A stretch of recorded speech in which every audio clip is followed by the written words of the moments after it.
Okay, so our topic today is Sfirat HaOmer, and the whole notion about listening to music during Sfirat HaOmer. So I want to start off just by asking you guys, what is your family or community minhag about Sfirat HaOmer? First of all, in terms of which days of Sfirat HaOmer, you consider a time that you would, let's say, not do certain things, and then specifically about music. And it's okay if you say that you don't have a custom about it, but I'm just wondering, what is your custom as of now? Okay, so everybody, throw out what's your. So we keep the first half, and Okay.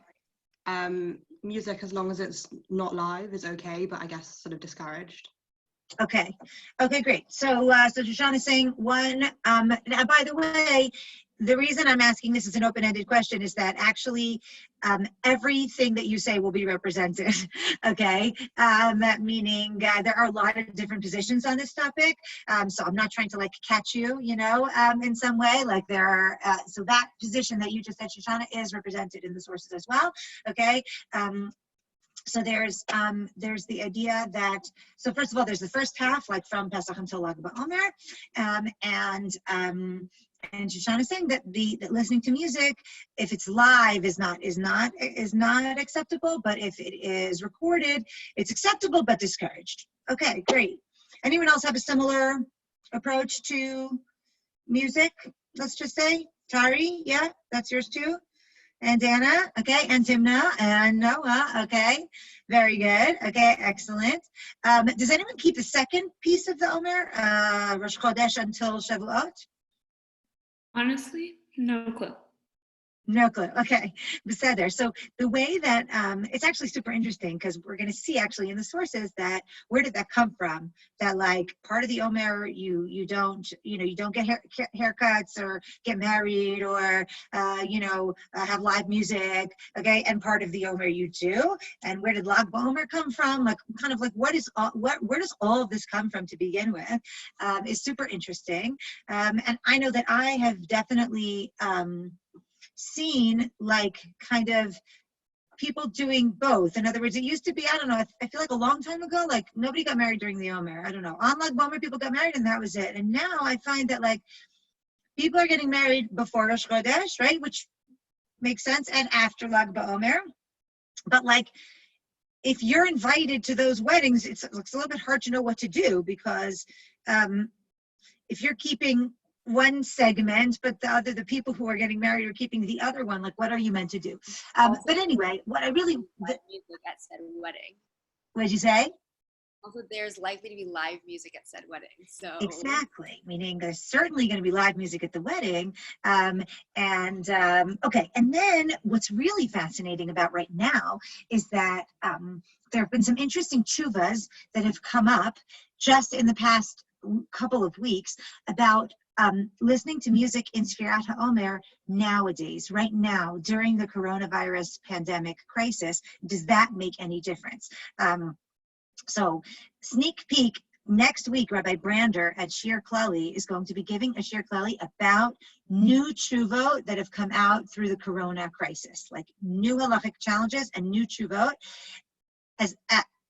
apart from how challenging and dangerous and sad the coronavirus pandemic has been. It has also given rise to a lot of very interesting halachic questions and very interesting answers, meaning as a sort of a halachic study, it's actually super fascinating. It's a great example of how halacha has to address the time that it's in, so you may have studied some responsa from the Holocaust, for example, right? Which also brought up new and different challenges. I was looking at I was reading a Holocaust and Halacha book one Shabbos before Yom HaShoah that I just found in the house. And, there are all kinds of questions should you make a bracha on Kiddush Hashem? Let's say a person's giving up their life al Kiddush Hashem, God forbid, right? Does that person, people were asking this rabbi this question, is there a bracha over that mitzvah? Whoever thinks about that, but that question came up during the Holocaust. So obviously in a very, very different way, there's some just very new and interesting issues that are coming up in the coronavirus crisis. This is one of them. Is there any difference in terms of listening to music, let's say during Sfirat HaOmer, or getting haircuts during Sfirat HaOmer, as opposed to normally? Okay, so we're going to have a look at all of those issues, and try to come to some kind of clarity about the different possibilities and about the bottom line. Any questions anyone has before we start with the sources? Okay, so let's begin by really looking at, okay, the sources that we have here about listening to music during Sfira. So the first thing I want to do is do like just a brief review, okay, of like what is Sfira to Omer. Okay, so today's the 21st day of the Omer, 3 weeks of the Omer. Okay, if you didn't count last night, you can still count today, actually, except for people for whom it's already night, in which case tonight you guys have a different day. But okay, there you go.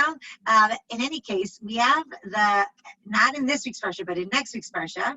This week is Achrei Mot Kedoshim, and then following week is Emor. In Parshat Emor, the Torah says, "Usfartam lachem mimacharat haShabbat, miyom aviachem et Omer hatznufa, sheba Shabbatot mimot tiena, ad mimacharat haShabbat hashvit tisperu 50 yom v'yikraftem mincha chadasha l'Hashem." That you're supposed to count from the day after Pesach, from the day that you bring the Korban Omer, right, for 7 full weeks until after the 7th week. Then you'll count 50 days, and then you'll bring a new mincha to Hashem, okay, and that is going to be Shavuot, Beseder. So here's my first question to you. What, and this is a question that all the Rishonim talk about, why does the Torah command us to count the Omer? Like, what is the idea behind Sfirat Omer? Who has a thought? This is a question with no one answer, okay? Meaning you could think of a good idea as well. Why does the Torah doesn't say why you should count from Pesach until Shavuot? So what have you learned, or what do you think? Yeah.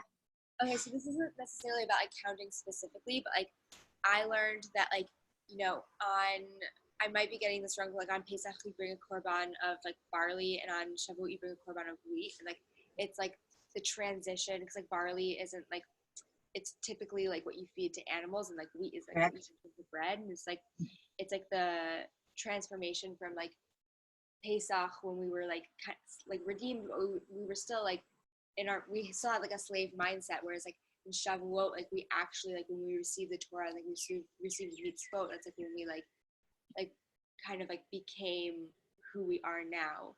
So it's like the transition from like being like a ragtag group of freed slaves to like actually Am Yisrael. Okay, excellent, beautiful. And so like let's now try to hone in on, according to your opinion, what would Sfirat Omer then represent? What are we counting? Like why are we counting? Oh, is Noah frozen for everyone or just for me? Okay. Noah?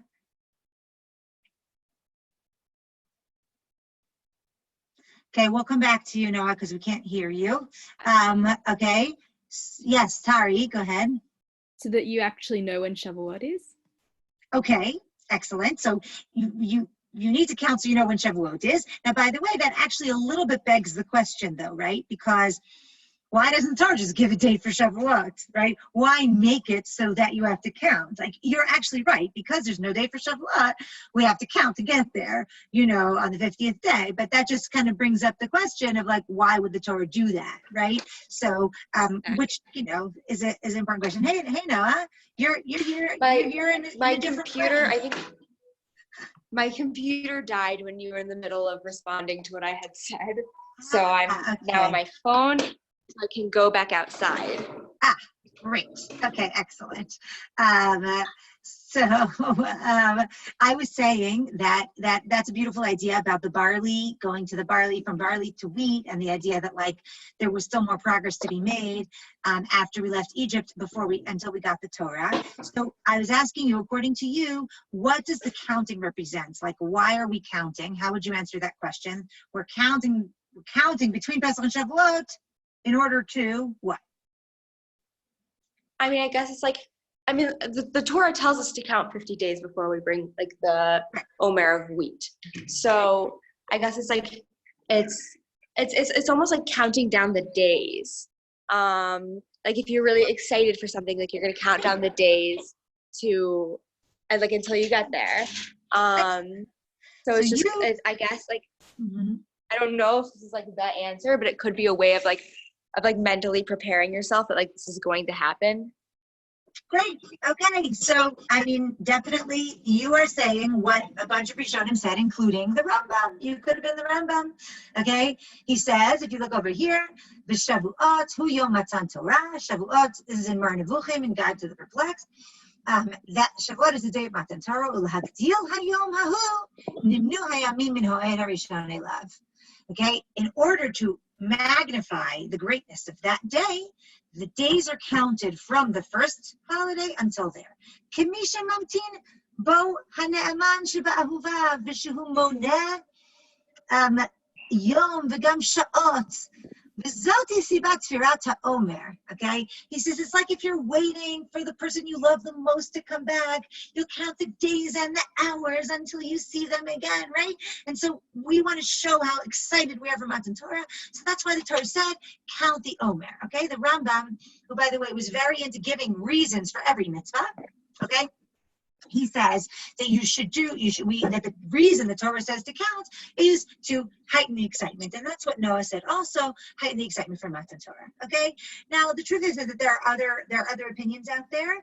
The Ramban is quoted as saying that Sfirat HaOmer is kind of like a Chol HaMoed between Pesach and Shavuot.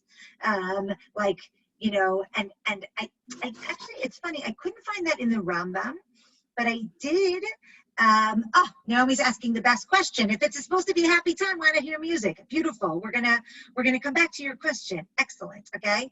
So if we go back to the sources, you see that actually in Shir Hashirim Rabbah, I couldn't find the Rambam, but I found a medrash that hints at what the Ramban said. Okay, that Shir Hashirim Rabbah, it says Ruya ha'ita atzeret shel Chag shetei rechoka 50 yom keneged atzeret shel Pesach.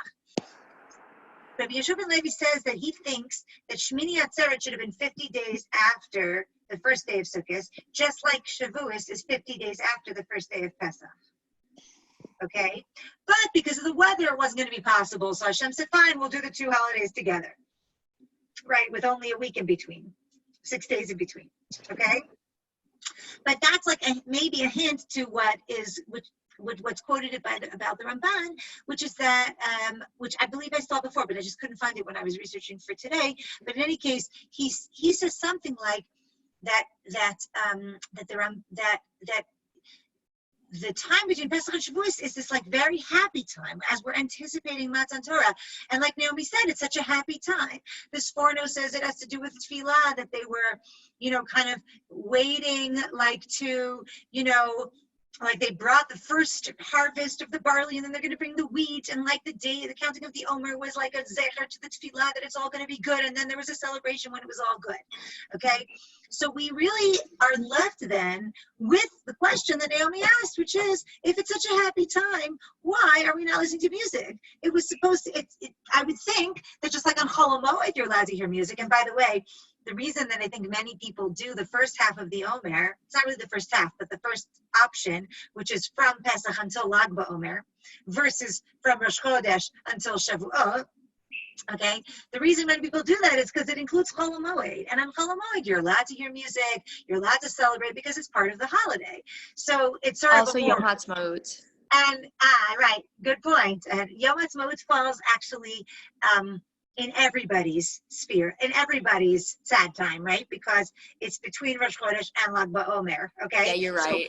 So yeah, but you're right. The Yom HaTzmaut is this great, you know, break from that, you know, from that Avelut as well. And anyway, the point is that like it should just be a happy time. So when did it become a sad time? How did it become a sad time? That has to do with Rabbi Akiva's students. So if we look at the Gemara in Yevamos, the Gemara in Yevamot says that Rabbi Yeshua says, if you got married when you were young, you should get married again when you're older. I guess meaning either at the time when they took a second wife, or if the first wife is no longer around, you should marry again. Okay, why? Because you should not only try to have children when you're younger, but also try to have children when you're older. Fine. Okay, that's about trying to have children, which we can talk about another time. Rabbi Akiva says, "Lamat Torah b'yalduto, yilmod Torah b'ziknuto. Hayulo talmidim b'yalduto, yuhulo talmidim b'ziknuto." Rabbi Akiva uses the same pasuk to say that if you learn Torah when you were young, you should also learn when you're older. And if you learn Torah, if you taught Torah, if you had students when you were young, you should also have them when you're older. And he uses the same pasuk. Now, the Gemara then continues and says, why is Rabbi Akiva talking about starting over with students and having more students than even than you had at the outset? Why is he saying that? Okay, and we actually know, right? The story. Amru shnei masar zugim elef zugim talmidim hayu Rabbi Akiva v'chulam metu b'perek echad mipnei shalom nahagu kavod zeh lazeh. Okay, that Rabbi Akiva had 12,000 pairs of students, 24,000 students. They stretched from this place to that place, okay? And they all died in one time period because they were not respectful to each other. And the world was desolate, okay? Until Rabbi Akiva came and taught these 5 rabbis, okay? And then he restarted Torah learning, okay, at that time. And Rabbi Akiva, I gave a share about it a couple of weeks ago. I can't remember. It was for our Torah, so I don't remember if you guys were there or not. But there's a lot of interesting stuff to talk about Rabbi Akiva. But the point here is, Tana, kulam metu mi Pesach ve'ad atzeret. They all died between Pesach and Shavuot. Okay? So what we have here is this happy, happy time of Sfirat HaOmer turning into a sadder time, because of this tragedy that happened to not only to Rabbi Akiva, but to the Jewish people, okay, at that time, during this time period. So that is why this happy time has become a sad time. But you can actually see how there's like some tension there in a certain way, meaning it's supposed to be a happy time, right? And then something sad happened. So like, we don't want to overly celebrate when something very sad happens, but we also don't want to like overly mourn, you know what I'm saying, and change the whole nature of this time period, okay? Anyway, so if you look in the tour, okay, does anyone here know who the tour was? This is source 6. Anyone know who the tour was? So, yeah, Dana, you know the tour? Oh, I thought you were raising your hand. Sorry. Okay. The tour was, it was Rabbi Yaakov Baal HaTurim. Okay. You might have actually learned, did you ever learn the Baal HaTurim on Chumash? So that's this person. Okay. He's called the Baal HaTurim. It's like sort of funny because like, we may know him more from his commentary on Chumash, but he's called the Baal HaTurim because he wrote this massive work called the Tur, okay, called the Arba'at Turim. I actually have it behind me here. I'll grab it. Okay, the Arba'at Turim. Okay, I don't know if it's coming out backwards for you guys. It's backwards for me, but okay, the Arba'at Turim. Okay, and he was the first one, okay, to come up with that division into 4 sections: Orach Chaim, Yoreh De'ah, Even HaEzer, Choshen, Mishpat, right? What are we familiar with that from? The Shulchan Aruch, okay? So just to give you a little history, and this is so interesting and cool, okay? What happened was the Tur, whose name was Rav Yaakov, he was the son of the Rosh. He was the son of a big rabbi who wrote a big important commentary in the back of the Gemara called the Rosh, Rabbeinu Asher. Have you ever flipped to the back of your Gemara and you saw Rabbeinu Asher back there? Okay, so that's the Rosh. That's the father of the Tur. Okay, so Rabbi Yaakov decided that he wanted to organize all of Halacha into 4 big categories: daily life, including Tefillah and Shabbat and, all the holidays and everything like that. That was in Orach Chaim. Yoreh De'ah is Kashrut and Nida and a few other things. Evan Ha'ezer is about marriage and divorce. Choshen Mishpat is about civil law, okay? Courts, money, contracts, watching something, breaking something, all that stuff, okay? So he divides up Jewish law into these 4 sections, okay? And he writes something called the Tur, the Arba'at Turim, okay? He got it from the Choshen of the Kohen Gadol, the breastplate of the Kohen Gadol had 4 rows of stones. So he took that idea, Arba'at Turim, okay? 4 rows, okay? And he makes these 4 sections of the Shulchan Aruch. 4 sections of the Tur. Why is the Shulchan Aruch more famous? Because what happened? Who wrote the Shulchan Aruch? Do you know? Yes, Rav Yosef Karo, right? You might have visited his shul in Tzfat, okay, right? So Rav Yosef Karo writes, he wrote a commentary on the Tur, a very long and detailed commentary on the Tur, where he talks about the Tur's sources, and he brings up the Gemaras and the Rishonim, and then he comes to different conclusions from the Tur. And at the end of writing that really important work called the Beit Yosef, he decides he's going to summarize all his conclusions into a little mini handbook called the Shulchan Aruch, the set table, okay? Where it was a short book, okay? It was divided into the same 4 sections, but it just has his conclusions, some of which were different from the Torahs, okay? The Shulchan Aruch became so popular, it overtook the Tur, okay? You understand what I mean? So the Tur had this idea of dividing things up into the 4 sections. The Shulchan Aruch, Rav Yosef Karo, writes a commentary on the Tur, and then he summarizes his conclusions in the Shulchan Aruch. Everyone loves the Shulchan Aruch so much, they started writing commentaries on the Shulchan Aruch, and that becomes much more popular and much more well-known, okay? But the Tur is kind of like where it all began, okay? The person who had the first idea of dividing it up in this way. And anyway, he was an important posek, and, so we'll see him, and then we're going to see how the Shulchan Aruch modifies a little bit what he says. So he says, the Torah quotes, that nohagim b'chol ha'mekamot shelo lisa isha ben Pesach la'atzeret, v'hatam shelo laharbot b'simcha. There's a minhag in all the places to not get married between Pesach and Shavuot, and the reason is not to have laharbot b'simcha. How would you translate laharbot b'simcha? You see a word in there that you're familiar with? The word harbe. Excellent, like harbe, excellent. Okay, so what is he saying? How would you translate what he's saying? Too happy?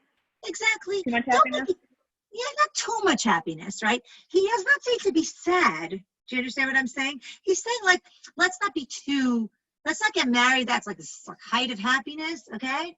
Because Rabbi Akiva's students did die at that time, okay? But he says you can get engaged, okay? And fine. And then he says, and there are places that have a minhag not to get haircuts. And then he says, and there are those who get haircuts after Lag BaOmer. Yesh mistaprim miLag BaOmer va'elach, okay? She'omrim she'az pasku milamut. Okay? So he says that there are people who will get haircuts after Lag BaOmer because that's when they stopped dying. So that's the Torah. The Torah says, don't be too happy, don't get married. Okay. Shulchan Aruch says, okay, there's Noah coming back. Okay, Shulchan Aruch says that nohagim shelo lisa isha ben Pesach la'atzeret ad Lag BaOmer. Okay, because that's when the students of Rabbi Akiva died, and then the Ramah says you're allowed everything after Lag BaOmer. Okay, similar to the Torah. And then he says also, the Shulchan Aruch also quotes that we have a minhag not to get haircuts until Lag BaOmer. Okay, and then you can get haircuts after that. Okay, you're allowed to get haircuts after Lag BaOmer. Okay. Then there's a debate about Lag BaOmer itself. The Shulchan Aruch says no. The Ramah says yes. Beseder. Okay. Beseder. Okay. And then they talk about what about getting engaged? Okay. So, which actually back in the day, getting engaged was not just getting engaged like it is now, where like you could get engaged and then you could break it off and like nothing happens. For them, getting engaged, Erusin was a much bigger deal. Like they would give the ring at that time. Okay, and then they were like kind of like married, except that they couldn't live together yet until they did the chuppah. But like they would need a get if they wanted to break it off. Okay, so it was really like the first part of marriage. But anyway, so why are you allowed to get engaged? So look at the Magen Avraham, was Rav Avraham Gombiner, very important commentary on the Shulchan Aruch. He says, Shapir Dami Shema Yikadmenu Acher. You're allowed to do Erusin because you don't want someone else like maybe someone else will propose to her if you don't get engaged in during Spirat Omer. Like that's a risk that's too big to take. Okay, which is like actually just like very cute because it doesn't really fit with the way that we do things now, right? Meaning like if you're dating someone very seriously, it's not like if someone else were to propose to you in the interim, you'd be like, okay, fine, I'll go with you, right? Like usually, right? But in any case, that back in the day, it was not that they really got to know each other that well beforehand. So there was this greater concern about that. Anyway, but then the Magen Avraham now says something that's going to be important to us. He says, "Nirali demuter lasot ba'oto pa'am sudat erusin." You're allowed to make a party, like a meal, if you get engaged. Aval la'asot rikudim u'mecholot shel reshut nahagu la'asor. Okay, but to do dancing, optional kind of dancing, meaning it's not a sudat mitzvah, then you're not allowed to. So what the Magen Avraham has just said is that you're allowed to dance at an engagement party, right, or at an Erusin party during Spirat Omer, right? But you're just not allowed to just like randomly dance. And then he says, V'nir li, okay, sha'af mi sha'oseh shiduchim asur la'asot rikudim u'mecholot. That if you don't do Erusin, but you're just doing like shiduchim, meaning like the stage before that, then you're not allowed to dance. Okay, but what the Magen Avraham has basically said here is that you're not allowed to dance.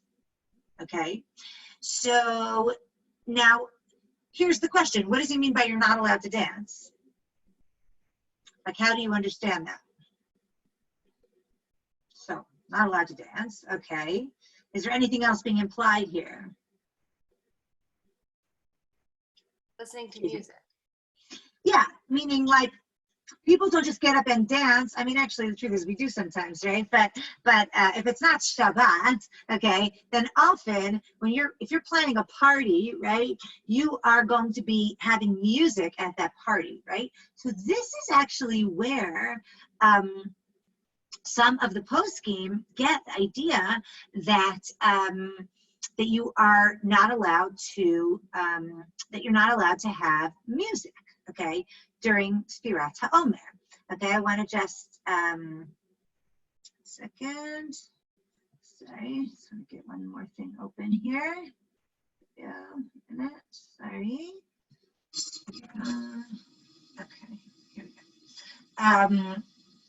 Okay, so that is where so like some posts can say, listen, that Rav Shulchan says this, Rav Moshe Feinstein says this, Rav Avadia Yosef says this, that if you can't dance, you also can't listen to music.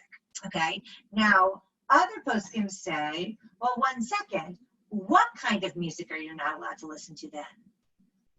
What if you were basing it on this Magen Avraham, what kind of music would you not be allowed to listen to? Happy music. Right, happy music that you might dance to. But a beautiful playing of the cello, okay, you could, right, of a beautiful piece of music, you could listen to at any time. Okay, meaning you could listen to that if it's classical music. Okay, what you're not allowed to do is listen to music that you're allowed to dance, that you're going to dance to. And remember, going back to the point of the tour, shalola harbot besimcha. Okay, you're not supposed to be like overly happy. We have to be a little bit subdued because Rabbi Akiva's students died at this time, right? But we're not meant to be like sad now. Okay, we're just meant to not overly celebrate. Okay, and that's why we can't get married, because that's like a big celebration, right? We can't dance and like have music and dancing because that's like very happy. Okay, but in a case where where the music is just like background, maybe that is actually okay. And that is, that's a debate, okay? But like Rav Scheinberg, Rav Schlesinger, two big poskim in Israel, right, say the music that's not dance like is mutter, meaning classical music. Okay, now it's actually an interesting thing about whether only live music is not allowed or recorded music also. So what makes that interesting is that could these sources talk about recorded music? Of course not, right? Meaning the only music that they knew was live music with instruments. That was music. How could you listen to music if you weren't playing it at the time? So that becomes an interesting question. Is it only live music? Is it also recorded music? Okay, and Naomi asks, why should we not do music on all the period instead of choosing one day? Is that what you asked? Yeah? So Naomi, that's a very good question. I think it's because Rabbi Akiva's 24,000 students died over this whole period. So we are trying to mark that by saying, like, this is a period of time where we need to, I guess I'm jumping the gun a little bit. If Rabbi Akiva's students died now, why should we then not be so happy? Like, I guess we didn't really explore that yet. Why, if Rabbi Akiva's students died, are we then not supposed to be happy during Sfirat HaOmer? So what would you say to that question? Noah, did you want to say something?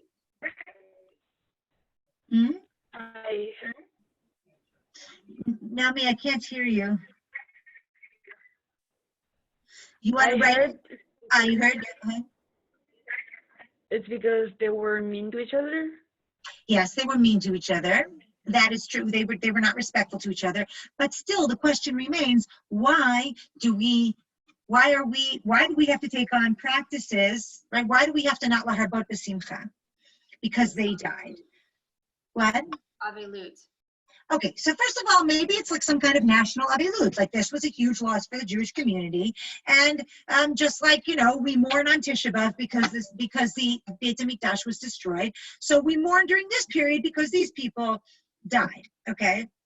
Now, if that's the case, Naomi's question is actually a really good question in a certain way, right? Because, like, the Churban Beit HaMikdash gets 3 weeks, you know what I mean? But Rabbi Akiva, which was like the loss of like the, our autonomy and going into exile, and so many people died, and like that was so terrible, and that gets 3 weeks out of the summer, right, or the winter, and wherever you happen to live, and then for Rabbi Akiva's students, they get 33 days. Like, that's actually kind of interesting, right? So, another possibility is that it's trying to give us a message as we go from Pesach to Shavuot and preparing for Matan Torah and all of that, that like, it's actually quite incredible and very, very sad that Rabbi Akiva's students, 24,000 young men who learned Torah day and night, died because they were not kind to each other. In other words, we're about to get the Torah. Let's remember that as we prepare ourselves for Matan Torah and to keep all the mitzvot, we better be nice people. In other words, this is a time period to work on our ability to be nice to each other. And so having one day or even one, stretching it out over the period actually really highlights that. We actually all know the story. We all know Rabbi Akiva's students died during this time, and we all know it's because they were mean to each other. Why do we all know that? Because we can't get haircuts and we can't get married for this whole long period. In other words, it might be that this minhag developed in order to make sure that we internalize those messages. So having one day would be a day that we can't do something, right? But having a long period might teach us a little bit more, okay? So I wonder if that's the reason, okay? This is that's what I would say to that. So if we think about it then, okay, we have, now there's one other thing, which is that it's interesting that the Shulchan Aruch does not mention not listening to music. Why does the Shulchan Aruch not talk about music? It just talks about weddings and getting haircuts. Yes, Tari. Doesn't the Shulchan Aruch not even believe that you can listen to music at all? Excellent. Excellent. Okay, that is because the Shulchan Aruch believes, and this is based on the Gemara, okay, that after the Churban Beit HaMikdash, we are no longer allowed to listen to music ever, except at a mitzvah celebration, except at a wedding, except at an engagement party, except at a siyum, okay, except on Chol HaMoed, right? But you're never allowed to play music. Now, by the way, this is super interesting because, like, unless you know that, this is one of those examples of how, like, if you know only a little, it's like a little knowledge is very dangerous. You know what I mean? You could open up the Shulchan Aruch, read what it says about Sfirat HaOmer, and say, it doesn't say anything about music, so obviously I can listen to music. You could, right? But the problem is that he says in a different place that you can't ever listen to music. So he doesn't say, you know what else you're not allowed to do in Sfirat HaOmer? Eat pig. Okay? Why doesn't he say that? Are you allowed to eat pig at Sfirat HaOmer? No, because he says it somewhere else, right? He was assuming you know that. So I'm not trying to compare listening to music to eating pig. I'm just saying the point is there are things that we think as givens. Yeah, eat chicken and milk together, okay? That's a Durabanan. But anyway, so the point is that like so this is what he says. He says Shulchan Aruch was very strict about this. In source 10, Shulchan Aruch says in Hilchot Tisha B'Av, he says V'chein gazru shelo lenagen b'klei shir v'chol minei zemer v'chol mashmiei kol shel shira l'smach b'hem. He says that the rabbis made a clear not to play music and not any kind of like mashmiei kol shel shir to be happy. And then the Rama limits it, and that's why we're lenient about this. The Rama says, well, that might only be talking about kings. Like, kings are not allowed to have music like as they might normally. Let me move you guys over so you can see my other side. Okay. Right? So he says that if it's for right, and then the Shulchan Aruch says if it's for a mitzvah, it is okay. But the Ramah says that like having in a Beit HaMishteh, it's not allowed to have music. Okay, so like a club, right? Okay, is not allowed to have music. Now the truth is that we are actually lenient about this, right? In our days, and it's an interesting question why. But that just explains why the Shulchan Aruch doesn't talk about this in terms of Sfirat HaOmer, because it's not different from any other time. But the Magen Avraham does discuss the whole thing about the dancing, and that's the focus that many people kind of are talking about. The Rav Moshe Feinstein says that you're allowed to sing, you're allowed to hear singing, but if it's B'kli Zemer, you're not allowed to. Okay. Well, actually, right. He says, in the time of Sphira, you're not allowed to hear. You're not allowed to hear music that is played with instruments. Okay, I want to just show you 1 second. Oh, hang on. Sorry, 1 second. I want to just go back to a different source here. Okay, here we go. Okay, so basically,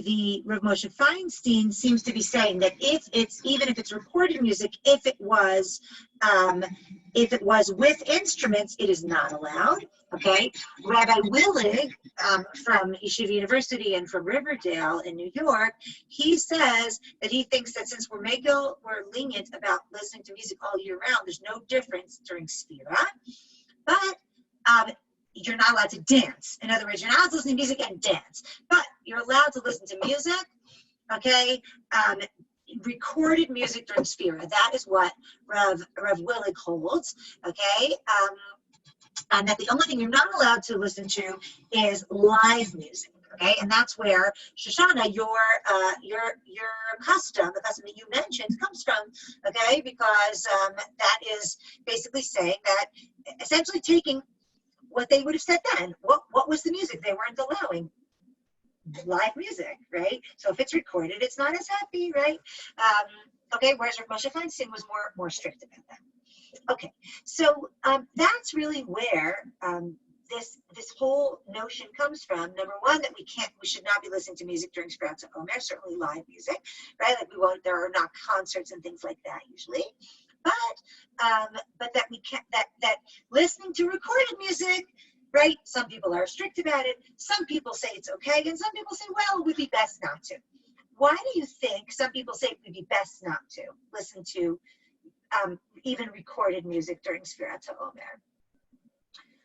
Why would they say that, do you think? There isn't really a solid basis like to usher it, but there's also not really a solid basis to permit it. Okay, great. So Noah's saying it falls in this vacuum kind of, because like they said not to play musical instruments, right? And the way that but so then, okay, we can't do it, but that was the only way they could do music. So you sort of feel like maybe in the spirit of what they did was to not listen to music, right? It would be to not listen to music, even recorded. If we think about the way that most of us listen to music, most of the time, maybe Tari accepted, and Noah with her guitar also.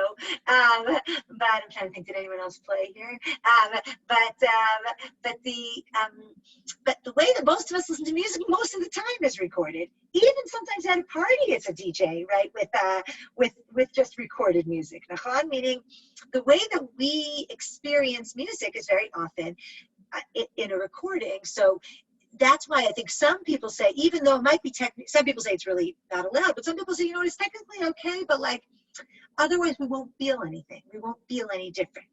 Okay. So this might be an area, by the way, that if your family or your community has one particular minhag, that you might decide that you want to go.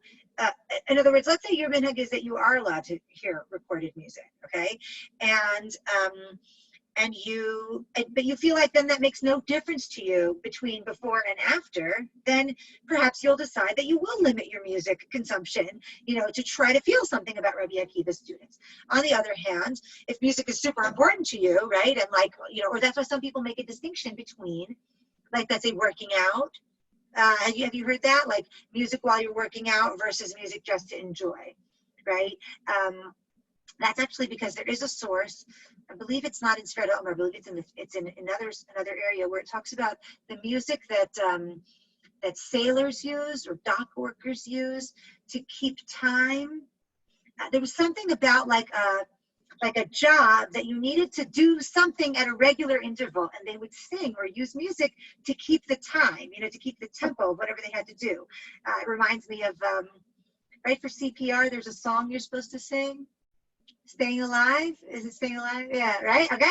So it's like it gives you how many, compressions you need to do, okay, which obviously that's super important. But the point is that it could be that for working out, there's, you need the tempo, you need that to, that's important for your health, right? Okay, and maybe you're gonna do it then. Without music. Okay, there you go, right? I'm driving right now, but last year I was like, look, I know I'm not supposed to listen to music, but I need to. Yeah, you need to not fall asleep. Right, you need to not fall asleep in the car. So that would be an example, like those people who needed it for the tempo. This is one of those areas where the halakha is not about recorded music, is not super clear, okay?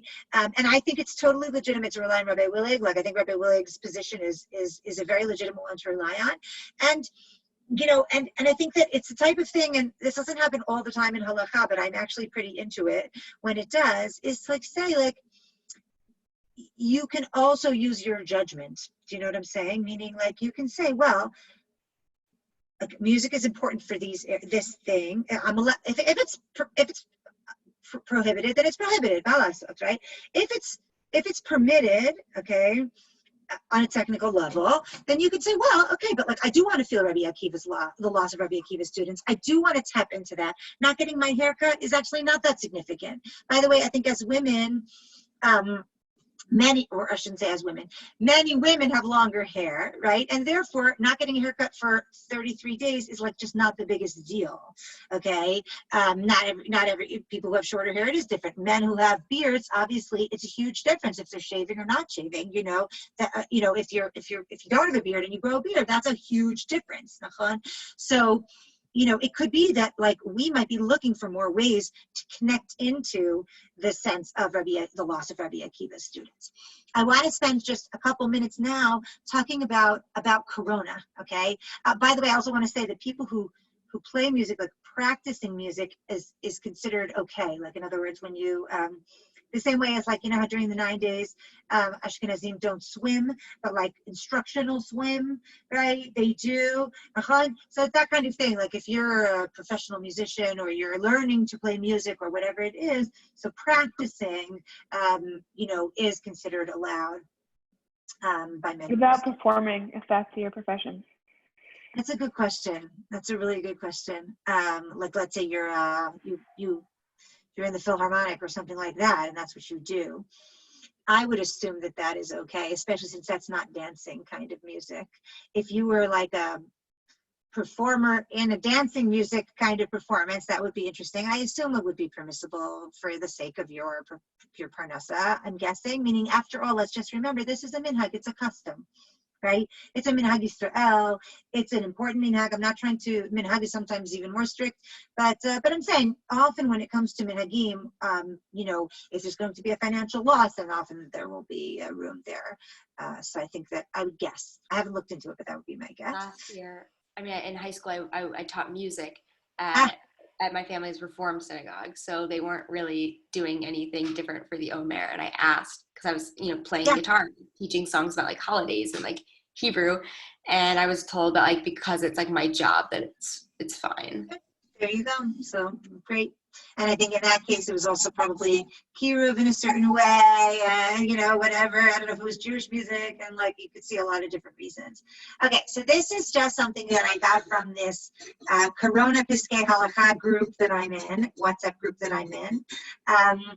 That somebody asked on April 22nd, so last week I guess, that if people are isolated and there's a concern of depression and overall sadness, then does it make sense to allow listening to music if it will cheer them up? Can we make it as a general rule? And Rav Willig says, many feel that there's not a prohibition of listening to music even for a real avel. Most have accustomed to be strict for Sphira. This year, one who wants to be lenient may do so, okay? So Rav Willig, who was the one who said that actually it's technically permitted to listen to music, okay? He's saying even people who have accustomed not to, if they are sad, if they are isolated, right, that makes a difference, okay? And what do you think he would be basing that on? Let's remember what the Torah had said from the beginning. What was not allowed? Celebrating. What did you say? Celebrating, right? And l'harbot b'simcha, right? To increase simcha, to make a lot of simcha. The point was not to make us depressed, okay? It was shalom l'harbot b'simcha. So in a situation where we're feeling challenged in that way, okay, because it's a harder situation, we're allowed to be lenient. So let's open up, I'm opening up now this, let's see if I can open it, okay, yeah. This link that I just clicked on, but it didn't work. 1 second. Maybe you can't follow a link during, oh, here it is. Okay, I'll share the screen. 1 second. Okay, share screen. And here we go. Okay, so here we have Rav Schechter, Rav Herschel. Yes, go ahead, Dana. I was just thinking, like, also, like, music was, like, the whole idea of music is very different now than it was then. Like, now we have phones and we have, like, car radios that all the time, like, at least, like, for me, like, probably 13 hours, like, a lot of hours of the day, I just have music playing, like, always. Right. So, right. like, for them, it was more like a when you're celebrating, that's when you have music. And for us, it's just a different world. 100%. And I actually think that's what Rabbi Willig holds in general, meaning that it's just like we don't relate to music in the same way that they did. And it's very often a background kind of thing. It's not a sign of celebration. It's just part of regular living. And taking that away would actually make a significant difference, maybe over too much, you know what I'm saying? So so that's, I think that you're right. I think that Rabbi Willig would agree with you. Somebody like Rav Moshe Feinstein might say, and I'm not talking about during Corona, I'm just saying in general, might say, listen, like, I actually wanted to feel different now. I want you to feel like something happens, you know? And so finding that line between kind of like what's permissible and what's like, you know, how are we going to remember Rabbi Akiva's students if, you know, if we don't make any distinction, right? It's okay. You could say, listen, I'm making a decision. I'm not getting a haircut. I'm not getting married. Okay. I'm not going to a concert. Those are distinctions, right? And I think that's what Rabbi Willig would say. Okay, so just to close with Rav Schechter, this is Rav Hershel Schechter, big posek at Yeshiva University also. He has it in English also, okay? This is actually very interesting. This based, I believe I heard this first in the name of Rav Soloveitchik, okay, who was, Rav Schechter was a student of his, meaning, Rav Soloveitchik was one of his rebbeim. So he talks about how each of the 3 stages of the morning, halacha mandates decreasing levels of stringency. During Shiva, a person is almost entirely not allowed to do personal grooming, right? Not allowed to shave, not allowed to get haircuts, not allowed to shower, you know, normally, okay? And during Shloshim to a lesser extent. And then during the 12 months of mourning, one refrains from certain forms of pleasurable activities. Like if a person is mourning 12 months for their parents, they don't go, God forbid, right? They don't go to weddings, etc. And poskim explain that the respective guidelines of each period are suspended when they will cause undue pain or illness. Okay. So for example, contagious disease, etc. And then he says, the custom to refrain from listening to music during the 12 months of mourning is based on the restrictions against pleasurable activities during this period. The laws of Sphira are patterned after these restrictions. Okay. By the way, this is an important point. Rav Soloveitchik used to say this. This is where I first heard it from, not from him directly, but like in his name, that you can't make up different categories of Avelut. There are 3 categories of Avelut. There's Shiva, there's Shloshim, there's the 12 months.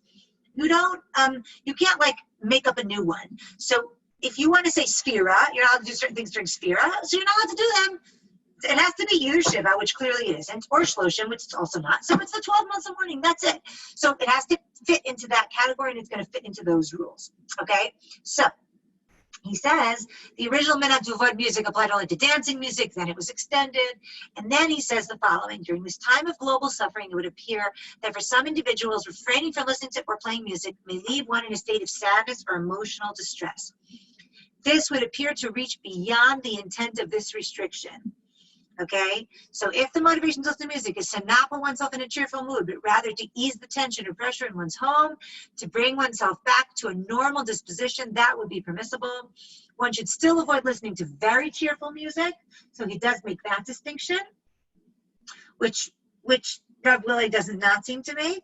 And then he says the same would even apply during Shiva. In rare instances when listening to music is necessary to avoid a depressed state of mind.